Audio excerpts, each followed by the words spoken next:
Hello, क्या आपके पास ये मोबाइल की सिम निकालने की पिन है? ट्रेन के एसी कंपार्टमेंट में मेरे सामने की सीट पर बैठी लड़की ने मुझसे पूछा। उसने अपने बैग से एक फोन निकाला। वह नया सिम कार्ड उसमें डालना चाहती थी, लेकिन सिम स्लॉट खोलने के लिए पिन की जरूरत पड़ती है जो उसके पास नहीं थी। मैंने हाँ में गर्दन हिलाई और अपने क्रॉस बैग से पिन निकालकर लड़की को दे दी। लड़की ने थैंक्स कहते हुए पिन ले ली और सिम डालकर पुनः मुझे वापस कर दी। थोड़ी देर बाद वो फिर से इधर उधर ताकने लगी। मुझसे रहा नहीं गया। मैंने पूछ लिया, कोई परेशानी? वो बोली, सिम स्टार्ट नहीं हो रही है। मैंने मोबाइल मांगा, उसने दिया। मैंने उसे कहा कि सिम अभी एक्टिवेट नहीं हुई है, थोड़ी देर में हो जाएगी। एक्टिव होने के बाद आईडी वेरिफिकेशन होगा, उसके बाद आप इसे इस्तेमाल कर सकेंगे। लड़की ने पूछा, आईडी वेरिफिकेशन क्यों? मैंने कहा, आजकल सिम वेरिफिकेशन के बाद एक्टिव होती है। जिस नाम से यह सिम उठाई गई है उसका ब्यौरा पूछा जाएगा, बता देना। लड़की बुदबुदाई। ओह, मैंने दिलासा देते हुए कहा, इसमें परेशानी की कोई बात नहीं। वो अपने एक हाथ से दूसरा हाथ दबाती रही, मानो किसी परेशानी में हो। मैंने फिर विनम्रता से कहा, आपको कहीं कॉल करना हो तो मेरा मोबाइल इस्तेमाल कर लीजिए। लड़की ने कहा, जी फिलहाल नहीं, थैंक्स, लेकिन ये सिम किस नाम से खरीद गई है मुझे नहीं पता। मैंने कहा, एक बार एक्टिव होने दीजिए, जिसने आपको सिम दी है उसी के नाम की होगी। उसने कहा, ओके, कोशिश करते हैं। मैंने पूछा, आपका स्टेशन कहां है? लड़की ने कहा, दिल्ली। और आप? लड़की ने मुझसे पूछा। मैंने कहा, दिल्ली ही जा रहा हूं, एक दिन का काम है। आप दिल्ली में रहती है या? लड़की बोली, नहीं नहीं, दिल्ली में कोई काम नहीं, ना ही मेरा घर है वहां। तो? मैंने उत्सुकतावश पूछा। वो बोली, दरअसल ये दूसरी ट्रेन है जिसमें आज मैं हूं, और दिल्ली से तीसरी गाड़ी पकड़नी है, फिर हमेशा के लिए आजाद। आजाद? लेकिन किस तरह की कैद से? मुझे फिर जिज्ञासा हुई कि किस कैद में थी ये कमसिन अलहड़ सी लड़की। लड़की बोली, उसी कैद में थी जिसमें हर लड़की होती है, जहां घर वाले कहे शादी कर लो, जब जैसा कहे वैसा करो। मैं घर से भाग चुकी हूं। मुझे ताज्जुब हुआ, मगर अपने ताज्जुब को छुपाते हुए मैंने हंसते हुए पूछा, अकेली भाग रही है आप? आपके साथ कोई नजर नहीं आ रहा? वो बोली, अकेली नहीं, साथ में है कोई। कौन? मेरे प्रश्न खत्म नहीं हो रहे थे। दिल्ली से एक और ट्रेन पकड़ूंगी, फिर अगले स्टेशन पर वो जनाब मिलेंगे, और उसके बाद हम किसी को नहीं मिलेंगे। ओ, तो ये प्यार का मामला है? उसने कहा, जी। मैंने उसे बताया कि मैंने भी लव मैरिज की है। ये बात सुनकर वो खुश हुई, बोली, वाह, कैसे, कब? लव मैरिज की बात सुनकर वो मुझसे बात करने में रुचि लेने लगी। मैंने कहा, कब, कैसे, कहां, वो मैं बाद में बताऊंगा, पहले आप बताओ, आपके घर में कौन कौन है? उसने होशियारी बरतते हुए कहा, वो मैं आपको क्यों बताऊं?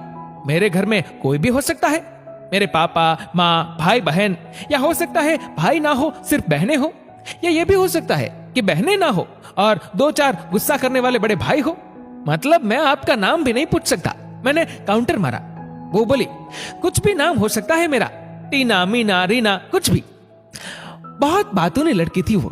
थोड़ी इधर उधर की बातें करने के बाद उसने मुझे टॉफी दी, जैसे छोटे बच्चे देते हैं क्लास में। बोली, आज मेरा बर्थडे है। मैंने उसकी हथेली से टॉफी उठाते बधाई दी और पूछा, कितने साल की हुई हो? वो बोली, 18। मतलब भागकर शादी करने की कानूनी उम्र हो गई आपकी। वो हंसी। कुछ ही देर में काफी फ्रैंक हो चुके थे हम दोनों, जैसे बहुत पहले से जानते हो एक दूसरे को। मैंने उसे बताया कि मेरी उम्र 35 साल है, यानी 17 साल बड़ा हूं। उसने चुटकी लेते हुए कहा, लग तो नहीं रहे हो। मैं मुस्कुरा दिया। मैंने उससे पूछा, तुम घर से भागकर आई हो, तुम्हारे चेहरे पर चिंता के निशान जरा भी नहीं है। इतनी बेफिक्री मैंने पहली बार देखी। खुद की तारीफ सुनकर वो खुश हुई। बोली, मुझे उन जनाब ने, मेरे लवर ने, पहले से ही समझा दिया था कि जब घर से निकलो तो बिल्कुल बिंदास रहना, घर वालों के बारे में बिल्कुल मत सोचना, बिल्कुल अपना मूड खराब मत करना, सिर्फ मेरे और हम दोनों के बारे में सोचना। और मैं वही कर रही हूं। मैंने फिर चुटकी ली। कहा, उसने तुम्हें मुझ जैसे अनजान मुसाफिरों से दूर रहने की सलाह नहीं दी? उसने हंसकर जवाब दिया, नहीं, शायद वो भूल गया होगा ये बताना।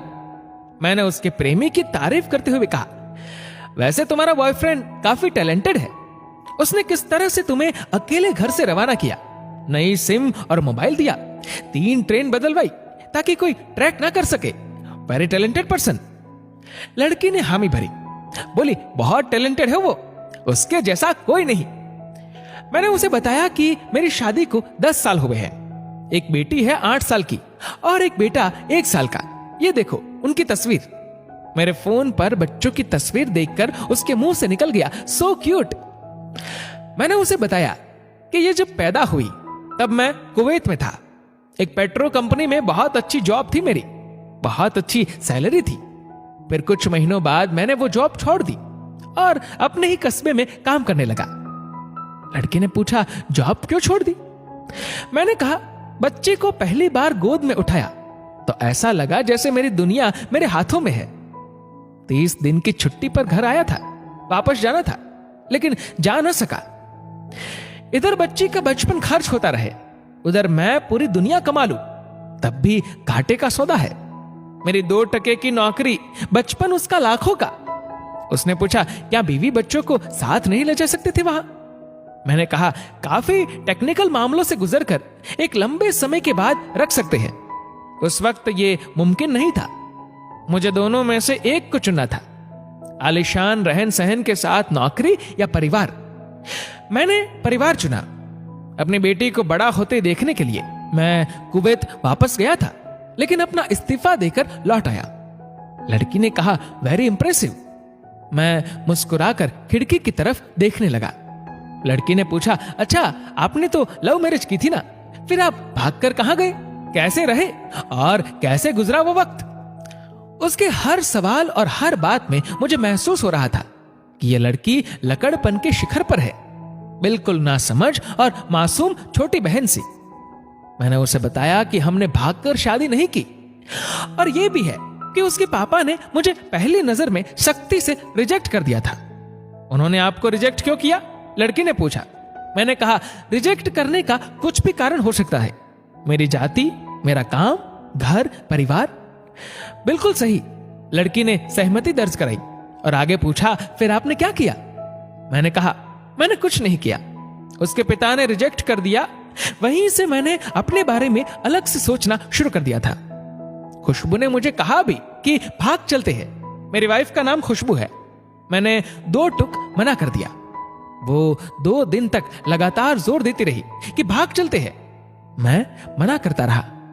मैंने उसे समझाया कि भागने वाले जोड़े में लड़की की इज्जत पर कोई खास फर्क नहीं पड़ता, बल्कि लड़की के पूरे कुल की इज्जत धुल जाती है। भगाने वाला लड़का उसके दोस्तों में हीरो माना जाता है, लेकिन इसके विपरीत जो लड़की प्रेमी संग भाग रही है वो उल्टा कहलाती है। मोहल्ले के लड़के उसे चालू कहते हैं। बुराइयों के तमाम शब्दकोश लड़के के लिए इस्तेमाल किए जाते हैं। भागने वाली लड़की आगे चलकर 60 साल की वृद्धा भी हो जाएगी, तब भी जवानी में किए उस कांड का कलंक उसके माथे पर से नहीं मिटता। मैं मानता हूं कि लड़का लड़की को तौलने का ये दोहरा मापदंड गलत है, लेकिन हमारे समाज में है तो यही। ये नजरिया गलत है, मगर सामाजिक नजरिया यही है।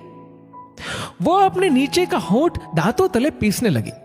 उसने पानी की बोतल का ढक्कन खोलकर एक घूंट पिया। मैंने कहा, अगर मैं उस दिन उसे भगा ले जाता तो उसकी मां तो शायद कई दिनों तक पानी भी ना पीती। इसलिए मेरी हिम्मत ना हुई कि ऐसा काम करूं। मैं जिससे प्रेम करूं उसके मां बाप मेरे मां बाप के समान ही है, चाहे शादी ना हो तो ना हो। कुछ पल के लिए वो सोच में पड़ गई, लेकिन मेरे बारे में और अधिक जानना चाहती थी। उसने पूछा, फिर आपकी शादी कैसे हुई? मैंने बताया कि खुशबू की सगाई कहीं और कर दी गई थी। धीरे धीरे सब कुछ नॉर्मल होने लगा था। खुशबू और उसके मंगेतर की बातें भी होने लगी थी फोन पर, लेकिन जैसे जैसे शादी नजदीक आने लगी उन लोगों की डिमांड बढ़ने लगी। डिमांड मतलब? लड़की ने पूछा। डिमांड का एक ही मतलब होता है, दहेज की डिमांड। परिवार में सबको सोने से बने तोहफे दो, दूल्हे को लग्जरी कार चाहिए, सास और ननद को नेकलेस दो, वगैरह वगैरह। बोले, हमारे यहां रीत है, लड़का भी इस रीत की अदायगी का पक्षधर था। वो सगाई मैंने तुड़वा डाली, इसलिए नहीं कि सिर्फ मेरी शादी उससे हो जाए, बल्कि ऐसे लालची लोगों में खुशबू कभी खुश नहीं रह सकती थी, ना उसका परिवार। फिर किसी तरह घर वालों को समझा बुझाकर मैं फ्रंट पर आ गया और हमारी शादी हो गई। ये सब किस्मत की बात थी। लड़की बोली, चलो अच्छा हुआ आप मिल गए, वरना वो गलत लोगों में फंस जाती। मैंने कहा, जरूरी नहीं कि माता पिता का फैसला हमेशा सही हो, और यह भी जरूरी नहीं कि प्रेमी जोड़े की पसंद सही हो। दोनों में से कोई भी गलत या सही हो सकता है। काम की बात यहां यह है कि कौन ज्यादा वफादार है। लड़की ने फिर से पानी का घूंट लिया और मैंने भी। लड़की ने तर्क दिया कि हमारा फैसला गलत हो जाए तो कोई बात नहीं, उन्हें ग्लानि नहीं होनी चाहिए। मैंने कहा, फैसला ऐसा हो जो दोनों का हो, बच्चों और माता पिता दोनों की सहमति, वो सबसे सही है। बुरा मत मानना, मैं कहना चाहूंगा कि तुम्हारा फैसला तुम दोनों का है, जिसमें तुम्हारे पेरेंट्स शामिल नहीं है। ना ही तुम्हें इश्क का असली मतलब पता है अभी। उसने पूछा, क्या है इश्क का सही अर्थ? मैंने कहा, तुम इश्क में हो, तुम अपना सब कुछ छोड़कर चली आई, ये सच्चा इश्क है। तुमने दिमाग पर जोर नहीं दिया, ये इश्क है। फायदा नुकसान नहीं सोचा, ये इश्क है। तुम्हारा दिमाग दुनियादारी के फितूर से बिल्कुल खाली था। उस खाली जगह में इश्क का फितूर भर दिया गया। जिन जनाब ने इश्क को भरा, क्या वो इश्क में है? यानी तुम जिसके साथ जा रही हो वो इश्क में नहीं, बल्कि होशियारी और हीरोगिरी में है। जो इश्क में होता है वो इतनी प्लानिंग नहीं कर पाता है, 3 ट्रेनें नहीं बदलवा पाता है, उसका दिमाग इतना काम ही नहीं कर पाता। कोई कहे मैं आशिक हूं और वो शातिर भी हो, ये नामुमकिन है। मजनू इश्क में पागल हो गया था, लोग पत्थर मारते थे उसे। इश्क में उसकी पहचान तक मिट गई।